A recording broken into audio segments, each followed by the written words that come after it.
You are listening to Stories from the Heart, inspiring tales of life, love, and learning, presented by the Camarillo Healthcare District.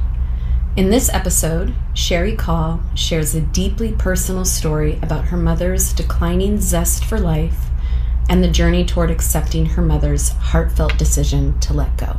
During the spring of 2024, my mother, who was 88 at the time, said something that shocked me. She told me she didn't want to go through another winter. We had been having a nice conversation, talking about kids and grandkids, friends, her dog Nugget. So this was a sudden and confusing turn that seemed to me to come out of nowhere. I asked her what she meant. She repeated it. I don't want to go through another winter. When I asked her why, she said she was tired.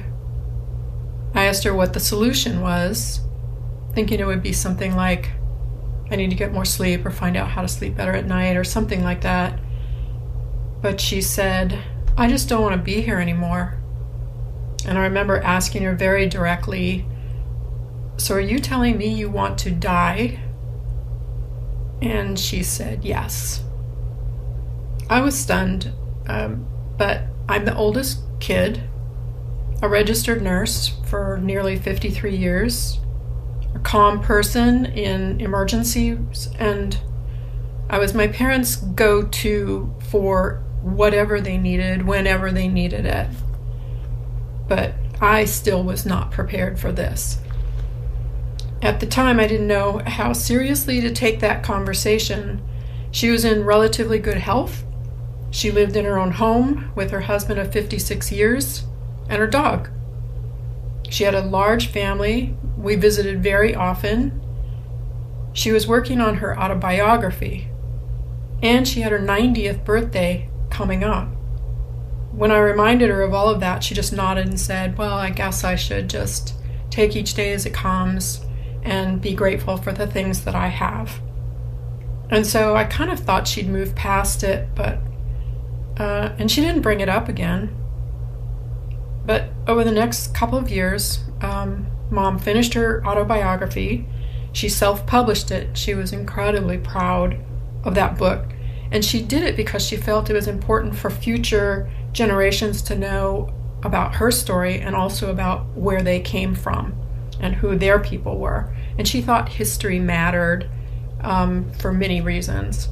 In the summer of 2025, we did celebrate her 90th birthday.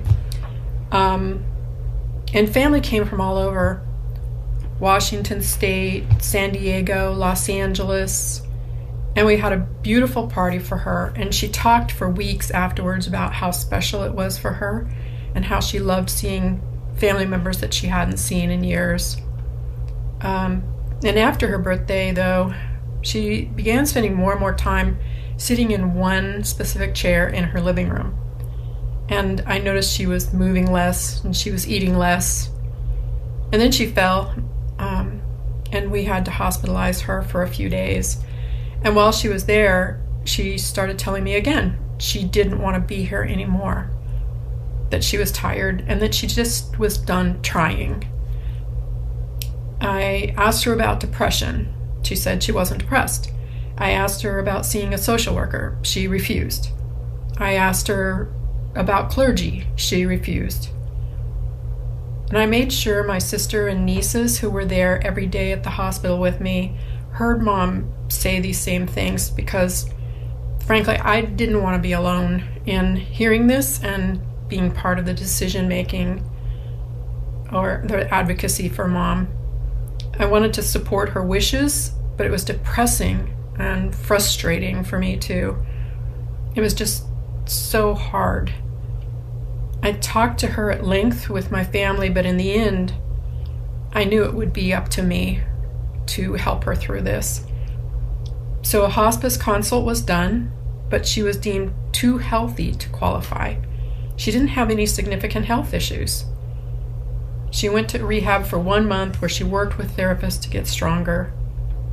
She was discharged to her own home, to her husband and her dog, and we hired healthcare workers to come in to continue her physical therapy and to help her with self-care so she could stay in her home, which was her wish. And during my visits, she told me she was exercising, but she seemed to me to be getting smaller and weaker. So I spoke privately with my dad, and he told me the truth. She didn't leave that chair. He fed her there. She slept there. She only moved to go into the bathroom or to take a shower with her caregivers. So it became apparent she wasn't getting weaker because she was sick. She was getting weaker because she had stopped moving, because she had stopped trying. And after another fall, she asked me for hospice again. This time, I didn't try to talk her out of it. It had become clear that she had been taking control of her destiny in the only way she could, by just stopping. This time, she qualified despite nothing being medically wrong. The diagnosis was failure to thrive. She had simply lost the will to live. Qualifying for hospice was a blessing and a curse. I had advocated for my mother to die as she wished, but she wanted to die and she was going to die. I realized that for months I'd been badgering Mom to eat and to move, to exercise, to socialize, to just keep going. Hospice began, and I brought her to my home because my elderly father was completely lost, and he told me he could not imagine her being at home where, as he put it, I'm just going to have to watch her die. The hospice team and me and my family, who were there every single day, we all expected months and possibly years more. I thought we'd have time to watch movies together, to really talk, to have good conversations together, to have meals together, to have time together. But 8 days later, she died. Just 8 days. In the first days of her stay at my house, I talked with Mom about her final wishes. Even though it seemed so premature, while I had no power over her decision to die, she did give me the power to carry out her final wishes, and that gave me something to focus on. I made arrangements for her cremation, as she asked. She had very specific requests about spreading her ashes at sea. She wanted a celebration of life at the yacht club where she had been a well-known and really beloved fixture since 1969. I made the arrangements, and the party celebrating her life was standing room only. The final task was spreading her ashes. My dad chose only 3 family members to accompany him to sea, and it turned out to be a beautiful day to say a final goodbye. After everything related to her final wishes had been completed, I felt I could be at peace and begin my own grieving process. It's been nearly a year now, but during this journey, I wish I had understood earlier that really listening to my mom was what she wanted and needed. A year later, I'm still struggling with the why of it, and I may never understand it, but I have to be okay with that, and I trust I will be someday. Thank you for listening to Stories from the Heart, inspiring tales of life, love, and learning, presented by the Camarillo Healthcare District. If you would like to share your story, please visit camhealth.com and fill out our form under Share Your Story. You'll work with a storytelling coach to fine-tune your story for broadcast. We are looking for people to share health or caregiver journeys, to talk about personal experience, moments in time, and lessons learned while navigating life. These life stories will paint a visual picture with words. They should be 5 to 10 minutes long and must be primarily about the storyteller and their truths, experiences, and emotions.